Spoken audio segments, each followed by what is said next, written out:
Hi everyone. We are currently stuck in India because of the travel ban, traveling from India to US. And today we thought we will share our experience and what we should not do and what we can do during this time. I know it's a very hard situation. Even I could not, sleep or eat for a few days.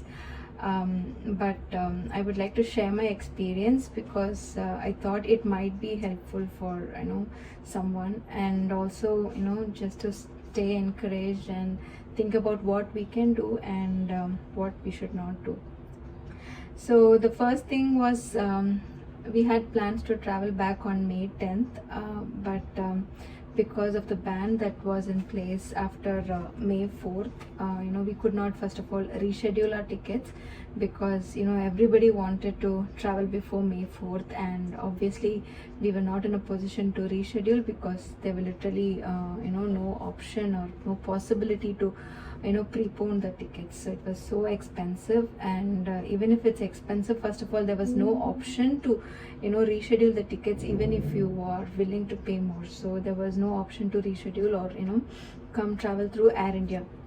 So we were desperate to travel back before May 4th, and we thought somehow through some country we will travel back to US. And we again booked another ticket, traveling to Doha, and from Doha to Turkey, and Turkey to Chicago, and so on. I mean, we were also considering multiple because there were literally no flights, and the flights were showing like through Ukraine or Kharkov, Morocco, and like again most of these countries have also banned travelers from India. So it was like we were not sure. And again, one more thing, what if we go and stuck in another country which is that is going to be even worse. So we were not knowing what to do. So we thought, okay, at least we have Doha was Qatar. Doha was kind of little familiar place, so we thought, okay, let's book to Doha, and from Doha we can there was a ticket where we can travel to Turkey, and from Turkey to the US. So we thought that would be a option which we can take. And we know usually traveling through Doha, they usually there's no visa required for transit.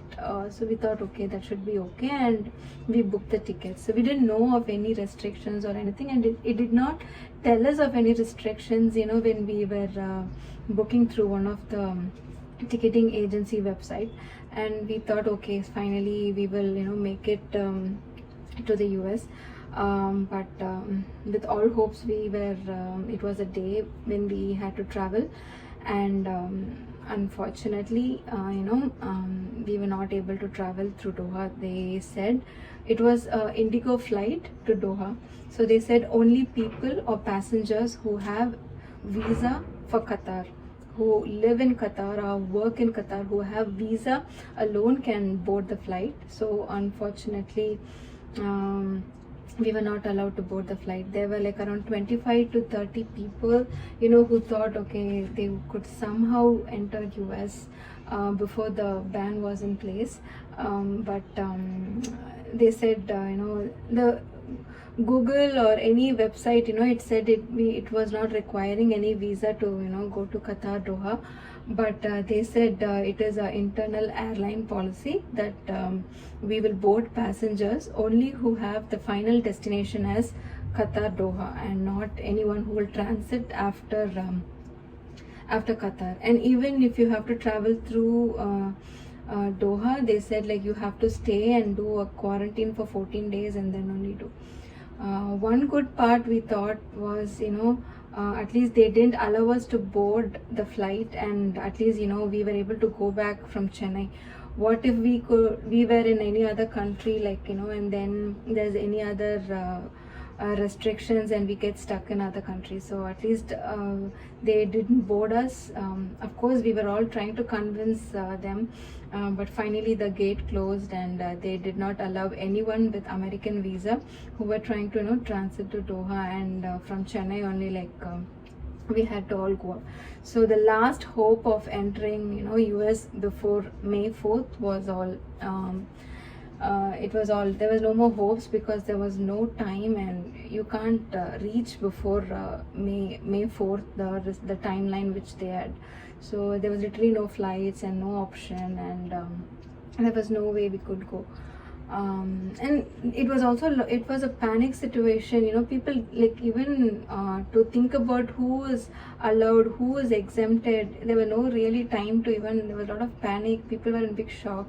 I know one of a friend, she actually had kids with American visa, but she thought actually she will have the exception, and she will be able to travel. I'm not sure if she's seeing this recording, but I hope she comes to know that she had an exception and she was okay to travel, because her kids, she has two kids who had American passport. But you know, the time was so limited, even she didn't realize, I think, that she can travel, you know. Or she had her parents, maybe she was having two little kids, maybe she was planning to take her parents before the ban.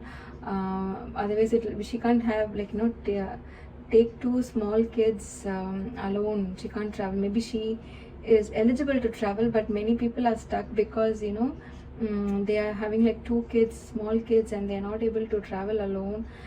Their spouses are, you know, stuck back in US, or they are not able to travel, and like families are separated. Like, even though they have, you know, even though the kids are US born, you know, if they're stuck here, they do not have enough support, you know, to take the kids back. So I think she was in one such situation. So yeah, it was like very chaotic. They couldn't even think about who's exempted, who doesn't, who can go, who cannot go. And when the ban was in place, I was not like 14 days in US, in India yet.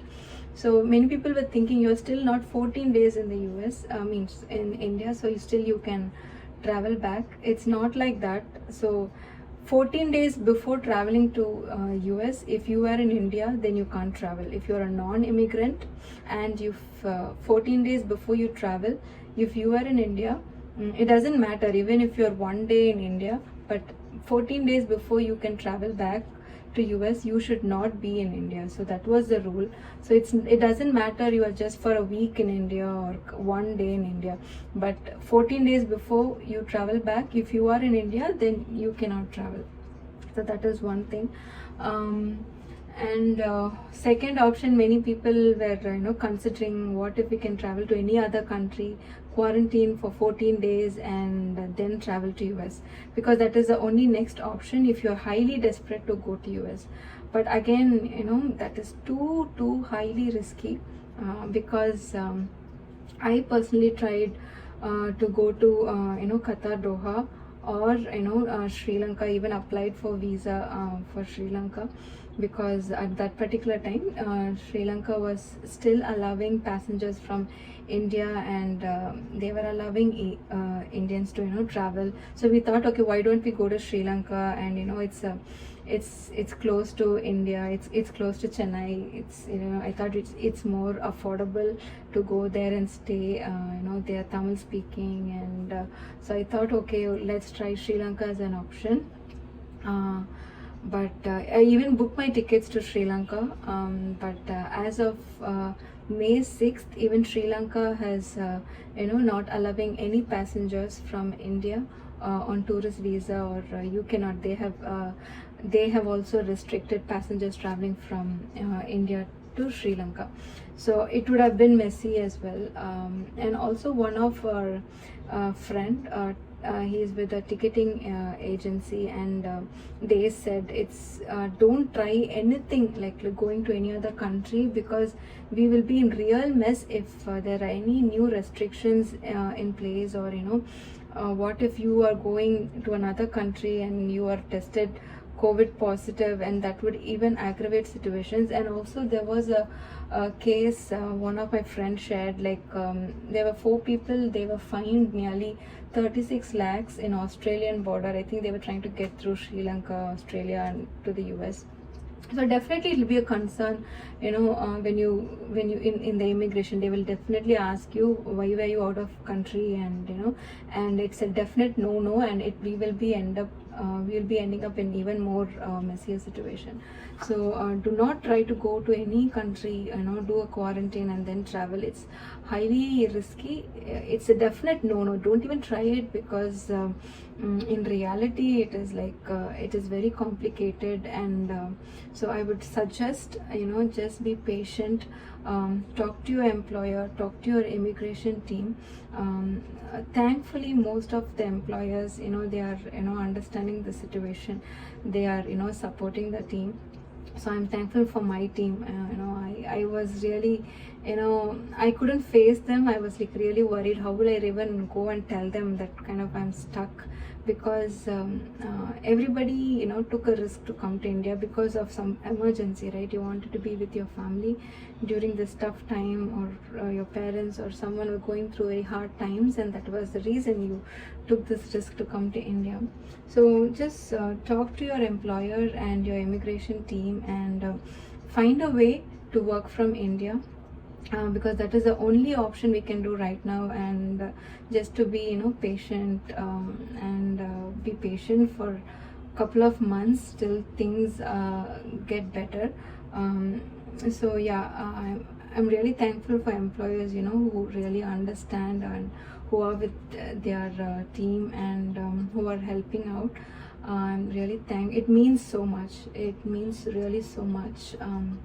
I really thank all employers who do that, who stand with their employees at this tough situation.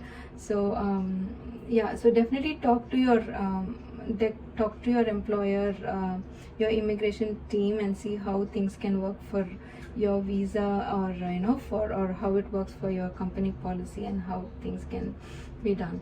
So that is the only option we can do right now. And above all, I think it's all I just believe God is in control, and we just have to say prayers. At least spend time with your family. I know, like, most of us are in India because of some emergency. So I know there's a lot of guilt. People are going through, okay, did I take a wrong decision to come to India and get stuck like this? But there's no point in worrying.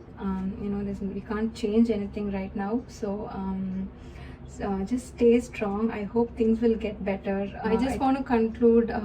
It's like, just let's stay patient, and hold on, support each other. I hope things will be better in couple of months, and like, we will be able to travel back to your homes. So yeah, take care, be very safe while you are in India, and I wish everything goes well with your family, and wishes and prayers. Yeah, thank you so much. Take care once again.